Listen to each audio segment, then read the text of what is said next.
Hey guys, welcome back to another YouTube video. Today I was going to just show you guys how I track my food and how I use MyFitnessPal to track everything. I thought it would be helpful to show you how I use everything and put it into MyFitnessPal. So I'm going to just show you like different foods that I eat and how I track them. I was gonna do like a full day of eating and then show you, but then I've already eaten like 2 or 3 meals. So I'm just gonna show you how I would normally track my day. Also, a little disclaimer that I usually put everything into MyFitnessPal the day before, and I eat a lot of the same things, so it's really easy to track. But I'll show you how I do that. I might show that first. That would probably be helpful. So I'll show you that first. Okay, so in MyFitnessPal, okay, I usually will go to, so I go to diary and then I track my supplements, my breakfast, my lunch, I have like a midday snack, dinner, and then, oh my gosh, and then a night snack. And then if I have like my like pre-workout little snack, I put like in breakfast, or like if I like added something or like didn't have something, I just like don't put anything there. But this is like what works best for me and like the meals that I usually have. So I usually have 1, 2, 3. I usually have like breakfast, lunch, dinner. So 3 meals and 2 to 3 snacks. So like if I'm training, then I have like a pre-workout snack. So yeah. So in MyFitnessPal, so what I have is, I'm just gonna pretend I'm doing a new day. Oh boy.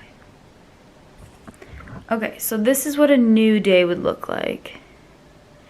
It would, sorry it's like blurry, but I just like have everything in here and it just says add food.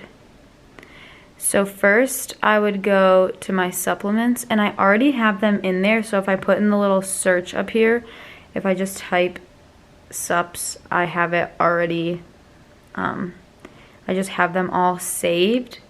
But what you can do is just type in anything. So one supplement I take every day is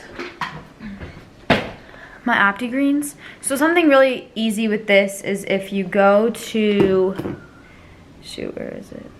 Oh, if you add a food, there's a little add button at the top, and then you can scan the barcode.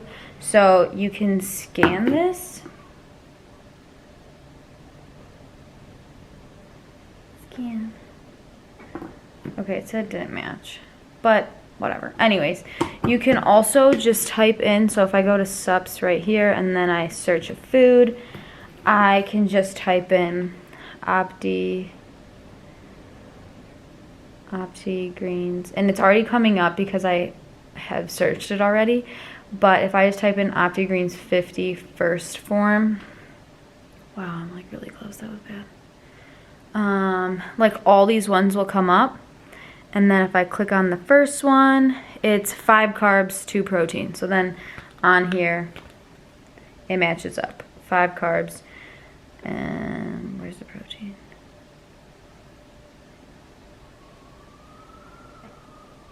Oh, 2 protein. Wow, I said. Anyways, but then it shows you up here like the macros. So carbs, fats, protein.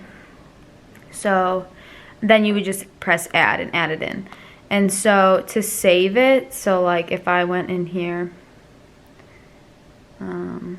so if I want this and I want to save it as like a meal so it's like easy to go to, I can, so I'm gonna add it and then I can go to these 3 little buttons and then say save as meal, and then it'll ask you like what you want to call it, and then every time you can just type that in and it'll be saved. So for most things with the packaging, like right here, because I had this earlier, with most things with the packaging, you can always scan it in, which is really helpful. But if you can't, you can always make your own and then call it like whatever you want, and then it'll want the calories and then fat, carbs, and protein. So you can easily just make your own too. Also, helpful tip is And I'll show you this when I start showing you how I track things. But when I do track things like the night before, like I would put that stuff in, I like let's say I was having cereal or something like that, I usually will track it in grams, so then I can easily just track like a weird amount of grams, so I know that I can like hit my carbs. So like if I need, like I know always at the end of the day, usually I'll have like oatmeal and I'll track like 19 grams or like 27, like it's like a really weird number, but it's just easier to track it in grams than like, because there might be on a serving on there's like a cup or like a fourth of a cup or something like that. So it's really easy to just change it to grams, and you can always just like search in here like oatmeal, like Quaker oatmeal, and then just say grams, and then like all these other ones will pop up and they'll say like in grams. So then if you click on it, the serving shows 56 grams. So you can change the serving size to 1 gram, and then your servings could be like 32. So then that shows that you have 32 grams, if that makes sense. That's what I usually do, and it's a lot easier to have like to get like your macros to zero out. So that's what I usually do, and that's like really helpful, especially even like what else do I do in grams? I like do egg whites in grams too, because it shows me like what the serving is on the packaging. Oh my god, I almost fell. I do like fruit, vegetables, like stuff like that in grams, but I'm gonna show you a couple foods and how I track them. Okay, so like I said earlier with cereal, I do grams, so I'm gonna show you really quick how I track my cereal. So let's show you. Okay, so I'll usually figure out what I need it in. So this is grams, and then just put a little plastic cup on here that I'm gonna use. Sometimes I just like to use plastic cups though, because I feel like they have like the least amount of weight, so they're gonna be like more accurate. I don't know, that's just kind of like a little thing that I do. But now if I'm going to track the cereal, sorry for the noise. Okay, so let's just say I want 10 grams. Oops, now that's 11. So I just took out like 2, and now it's 10 grams. I don't know, can you see that? Okay, so that's usually how I track my cereal. I feel like it's just easier to do in grams, so I don't, like, I'm not gonna go over or not, because like a serving is 32 grams or like 3/4 of a cup, and I'm not gonna go over by, probably should have held this here, but I'm not gonna go over if I can just pick the amount of grams that I want to do. Sorry, that was like hard to say. Another thing that I want to show you how I track is peanut butter, or like any butter, nut butter. I usually will put it on the scale first and like take from it. So I'll show you how I do that. Okay, so I track most things in grams anyways, but a serving of this is 33 grams. So a lot of times I don't end up having like a full serving, but what I do is I put the peanut butter on there, and then it's gonna come up to like almost 500 grams. So I'm just gonna zero it. So it's gonna be at 0.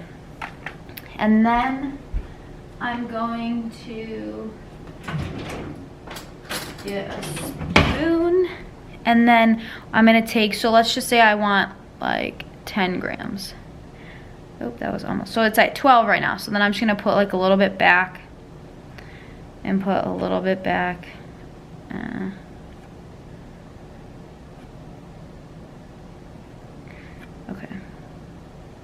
Okay, so now it's 10. So this is 10 grams of peanut butter. So I like to take from it on here, because it's like a lot and it's really heavy, and I feel like also like everything on this spoon is 10 grams. So like if I were to just like add it to something, like, and I know this is probably me being a little like crazy about it, but it's like a little bit is still on the spoon that wasn't technically tracked, if that makes sense. So I think it's easier to just take from it too, and that's how I do like any type of protein powder, like powdered peanut butter, stuff like that. So most of the time I just like, with liquidy stuff, I like to take from the source, then calculating it by like what I'm adding, if that makes sense. So I will show you also another like tip too, and I don't really know if this is a tip, but this is just kind of like something that I do. I don't weigh out like things that are already packaged. So like I showed you this bar, like if I'm gonna have this whole thing, which like it's super tiny, like I don't know why I'd have less than it, but I just trust that it's 50 grams. Like on here it says the serving size 50 grams. I'm not gonna actually put it on the scale and figure out if it's 51 or 49, because I mean packaged things are usually like perfect, but at the same time, if it ends up being like 51, if I have one tomorrow it could be like 49. It's like, so it's like not a big deal and not something to worry about. But yeah, the lighting in my kitchen isn't great, but I wasn't gonna really bring it somewhere else. I'm gonna think if I have anything else. I feel like that's kind of the most part what I do. Let me think. Okay, also just thought of this. So I know a lot of people are different about how they track cooked and like raw things, like either vegetables or meat. And I have always done it where I just track it cooked. So if it's meat, like I'm just gonna track it after I cook it and then just like save the rest or whatever. Otherwise, like if you do it raw, and you just have to like convert it after. So like figure out how much it was raw and then weigh the whole thing after, and then figure out like what part you're having and stuff. And I've just always done it after I cook it, so it doesn't really matter. I think it's just most important to be consistent with it. So like if tomorrow I was just gonna like track a chicken breast raw and then the next day do it cooked, like it's gonna be different. So I feel like it's just best to be consistent with it. Also with my vegetables, I'm kind of like, I usually do them like after I cook them, but I guess like sometimes I have raw vegetables and just like eat them, and then I cook them, and then I just like track them raw. But at the same time too, in MyFitnessPal you can look up, like, what would it be? You can look up like a sweet potato and say like sweet potato grams raw, or like sweet potato grams cooked. Like you can look that up, and then that's like an easier way to do it too. So like I guess like if I was having cucumbers or something, like I'm gonna have those raw, probably not cook them. But when I'm making like sweet potato, or a lot of times with zucchini, I'll put it in the air fryer, and then that's when like I'll just like do it afterwards. I'll track it after, measure it, weigh it afterwards. That seems like a lot, so I don't know if that totally makes sense, but it's mostly just like what you want to do. And obviously like it gets like kind of tedious if doing it, but at the same time when you're just like consistent with it, it gets a lot easier. So like I don't even think about it when I'm measuring things cooked. But like if I didn't pick whether to do it cooked or raw, then it would get like hard and just annoying, and if you're not consistent with it, it's not actually benefiting you, I guess, in my opinion. I don't know. Anyways, I hope that was helpful. I feel like that's mostly how I track. If I do get to the end of the day and I don't have a lot of space left, or I do and I don't know what to put in, and like, or like let's say I want something but then it is like this, but I can only have like half of it, like I'll just cut it in half and have like half of it. But like most of the time things are packaged, I just have them how they are. I feel like that's helpful, or everything that I wanted to say. It's honestly not that hard if you get into a routine of it. in the beginning, it's kind of like you have to think about it a lot more, but then after that, and then when you have like a lot of the same foods too, and you're already tracking things in MyFitnessPal, it becomes a lot easier, and you don't have to like look up all these things again and again, or like if you're having the same amounts each day, you don't have to keep doing things over and over. Like MyFitnessPal keeps it there. So that's really helpful about it, and I've only used MyFitnessPal. So if you have any questions about MyFitnessPal, or if there's anything I missed and you want to know about how to track, please let me know. I hope this was helpful. It was kind of something I wanted to do differently and to show you like all the meals. So maybe like another full day of eating, I'll just like show you it and not like talk through it all. But hopefully this was helpful. Let me know if there's anything else you want to see. But I hope you guys liked it, and please like and subscribe below, and have a great rest of your day.